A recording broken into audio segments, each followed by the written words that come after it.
Noticias, La Voz del Perú, soy el doctor Elmer Huerta. Gracias por su sintonía. Muchísimas gracias por dejarme que los acompañe en estas tardes de pandemia. Hoy vamos a hablar de un asunto que tiene que ver también con las damas, tiene que ver con las mujeres, ahora que comentamos esto de Linda McCartney y su cáncer de la mama, y tiene que ver con lo que es la maternidad durante la pandemia. Estos han sido meses muy difíciles, meses sumamente difíciles. Desde enero en el mundo, desde marzo en el Perú, han sido meses bastante difíciles. ¿Cómo se ha comportado la mujer en el control de su natalidad, en el control de su fertilidad durante estos meses de pandemia? La doctora Janet Marchena, ella es médico gineco-obstetra, está con nosotros. Janet, qué gusto de saludarte. Muy buenas tardes. Muy buenas tardes, Elmer. Qué gusto estar con ustedes hoy día en RPP también. Justo estoy conectándome también a la reunión de Zoom para poder estar en vivo. Pues nada, qué gusto de tenerte, Janet, en el programa. A ver, tú eres una doctora que practica la especialidad y que has, digamos, pasado esta pandemia como doctora en las trincheras, como se dice. ¿Cuál es tu evaluación, cuál es tu impresión general, Janet, de estos 6 meses que hemos tenido de pandemia en el Perú con relación a la maternidad?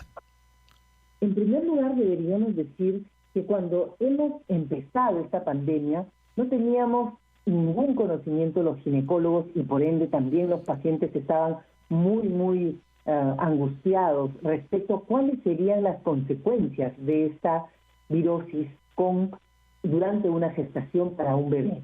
Entonces, obviamente, muchos de nosotros lo que pensábamos y creíamos era que pudiéramos tener algunas consecuencias en cuanto a malformaciones, etcétera.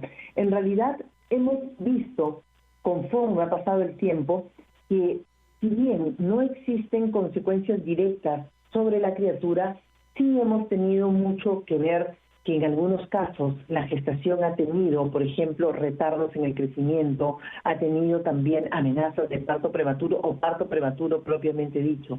Y seguimos aprendiendo porque en realidad todavía no tenemos todo el cuadro clínico que pudiéramos nosotros decir que ya lo tenemos conocido, etcétera. Entonces, ¿qué es lo que ha sucedido? Lo que ha sucedido es que el número de mujeres que buscaba un bebé ha disminuido. Las mujeres han decidido postergar un poco esta maternidad con la finalidad de evitar entonces quedar embarazadas cuando no tenemos una certeza de lo que está sucediendo. Incluso muchas mujeres en este momento vienen y consultan y nos preguntan y dicen, ¿será prudente embarazarme ahora y me podré poner la vacuna? Y si después viene la vacuna ya no me la puedo poner. Entonces, esto es lo que estamos nosotros observando, una disminución en cuanto al número de mujeres que está teniendo una gestación de cara a esta pandemia. Qué interesante, porque eso va un poco en contra de lo que el público, la gente hablaba entre broma y broma, estar en la casa, encerrados, ¿verdad? Todo el mundo decía va a haber un boom generacional, va a haber un boom de nacimientos 9 meses después de marzo, pero lo que tú nos cuentas es al revés.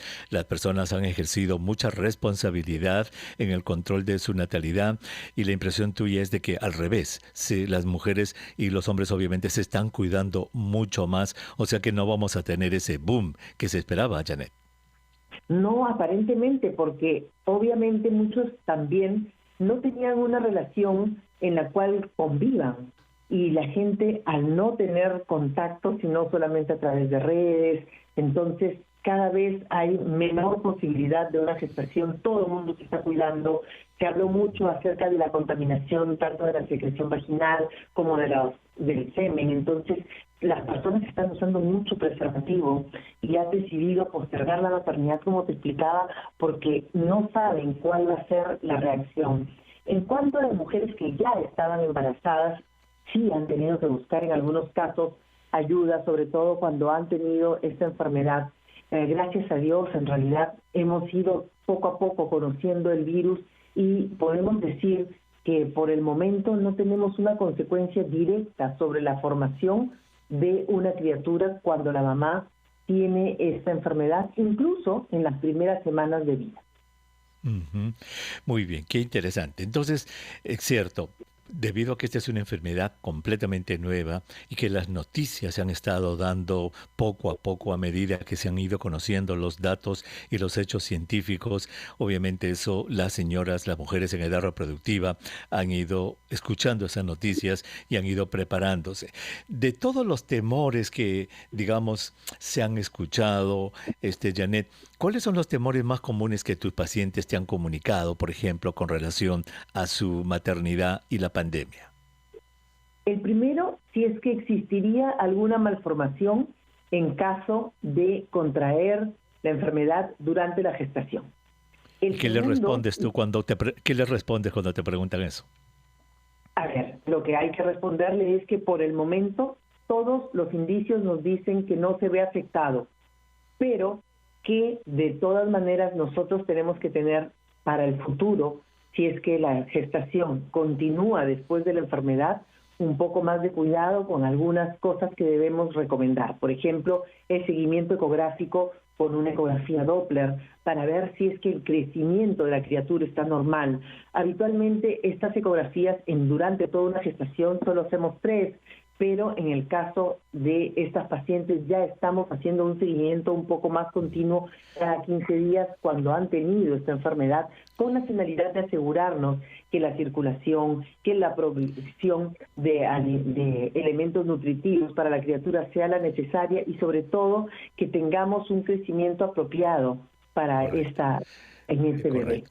Sobre todo porque las malformaciones congénitas con una infección viral se producen cuando la infección ocurre en los 3 primeros meses de embarazo, ¿cierto? Y recién llevamos 6 meses de pandemia, entonces todavía no hay bebitos nacidos de esta pandemia. Recién van a empezar a nacer en noviembre, diciembre de este año. O sea, no conocemos la respuesta de qué es lo que va a pasar. Exacto, por eso es la respuesta de a la luz de lo que actualmente se conoce y de las cosas que han ido dándose en el caso de otros países como en la China, en Italia, en España, todavía estamos diciendo eso, pero evidentemente recién vamos a saber de estos bebés probablemente en los meses siguientes, porque están naciendo aquellos bebitos que se infectaron dentro del útero de la mamá, entre comillas, durante en los meses de abril, mayo. Muy bien. Janet, vamos a hacer una pausa, vamos a escuchar la hora satelital, regresamos para seguir nuestra conversación. No se vayan. Regreso en estas tardes de todo sobre el coronavirus a través de RPP Noticias, La Voz del Perú. Soy el doctor Elmer Huerta. Muchísimas gracias por dejarme que los acompañe en estas tardes de pandemia del año 2020. Estamos a jueves 24 de septiembre. Si usted recién prende la radio, estamos conversando con la doctora Janet Marchena. Ella es médico obstetra, médico ginecólogo obstetra, y estamos conversando sobre lo que significa o lo que ha significado o significa todavía en realidad esta pandemia sobre la salud reproductiva de la mujer. La doctora nos ha dicho de que al contrario de lo que se decía entre broma y serio, que al estar las parejas dentro de casa, encerrados, iba a haber un boom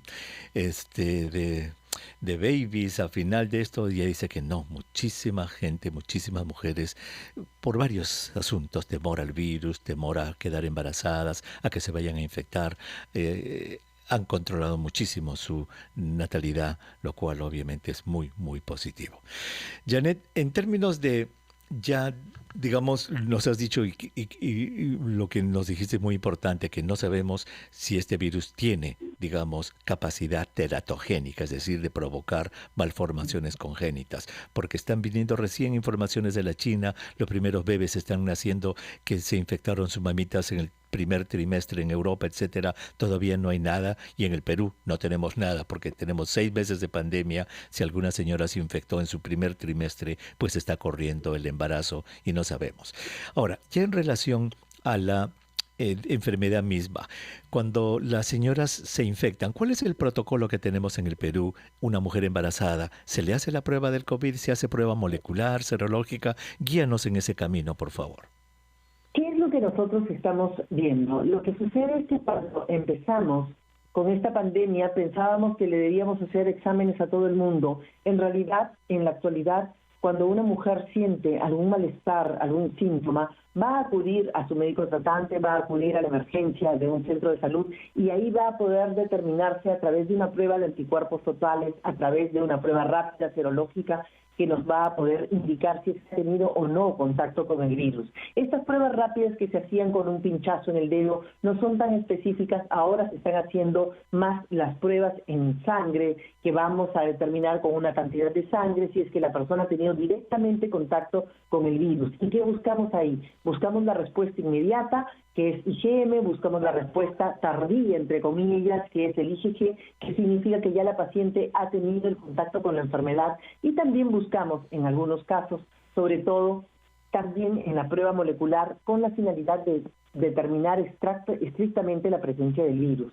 ¿Qué es lo que nosotros estamos observando? Que la gran mayoría de personas acuden, por lo mismo que están embarazadas, acuden responsablemente para hacer este tipo de pruebas, y que cuando existe una posibilidad, lo que hacemos es, en primer lugar, aislamiento. El aislamiento en casa. Si no hay ningún síntoma, deben estar en casa. ¿Con cuáles medidas? Las medidas universales para todos, porque no es que una mujer por estar embarazada deba tener algún comportamiento en particular. Lo que va a hacer es guardar la distancia social, mínimo 1,5 metros con otras personas, de preferencia siempre con la mascarilla, que no tenga interacción con las personas en casa, que se lave las manos y que tenga todas las medidas necesarias para poder llevar adelante una vida sin ningún inconveniente, siempre y cuando no tenga ningún síntoma. Cuando existen síntomas, sí, ya debemos tener algunos cuidados, porque por propia fisiología, durante la gestación, existen algunos cambios en el funcionamiento de nuestro sistema respiratorio, y estos cambios pueden hacer que el cuadro sea un poquito más aparatoso en una mujer embarazada. Entonces, a medida que va progresando el embarazo, nuestra capacidad pulmonar va disminuyendo por el mismo embarazo. Y si la enfermedad nos da y nos va a dar con síntomas, entonces estos síntomas pueden ser un poquito más de cuidado. Exacto. A pesar de todo, doctor, no existen muchas mujeres embarazadas que hayan terminado en una unidad de cuidados intensivos. Entonces, esto también para nosotros es muy importante, de saber y entender que si es que nos da la enfermedad, la gran mayoría de las mujeres que hemos visto han sido asintomáticas. Son muy pocas las que relacionan algún síntoma, como por ejemplo la pérdida del olfato, la pérdida del gusto. En estos casos van y ellas mismas se preocupan y van a tener el diagnóstico, pero siempre teniendo en cuenta que, a pesar de tener un diagnóstico positivo, lo que hay que hacer es no acudir tan prestamente a los centros de salud, que muchas veces el seguimiento lo podemos hacer a través del teléfono, lo podemos hacer también a través de una conexión como esta, una conexión virtual, y que deben intervenir ahí dos profesionales indispensables: el ginecólogo, que ve el embarazo, y el infectólogo, que va a llevar adelante también todas las pruebas necesarias dependiendo de los síntomas. Exacto. Ahora, estoy curioso, dijiste que ustedes no usan esas pruebas que se hacen en el dedo, las serológicas, sino en la sangre. ¿Qué tipo de examen hacen? ¿La quimoluminiscencia? ¿La ELISA? ¿Qué hacen? ¿Qué tipo de prueba especial dices que hacen? Las pruebas de ELISA, que son un poco más especiales. Ok, ELISA. O que son, digamos, una generación más de las que se hacen en el dedo. Muy bien. Acaba de salir, estoy seguro que viste hace un par de semanas menos, un artículo interesantísimo de revisión, un metaanálisis de embarazo y COVID, y ahí determinan los investigadores que el embarazo es de alto riesgo por definición. Está en el grupo de alto riesgo. Número 2, de que los partos pueden apurarse, pueden ocurrir partos prematuros.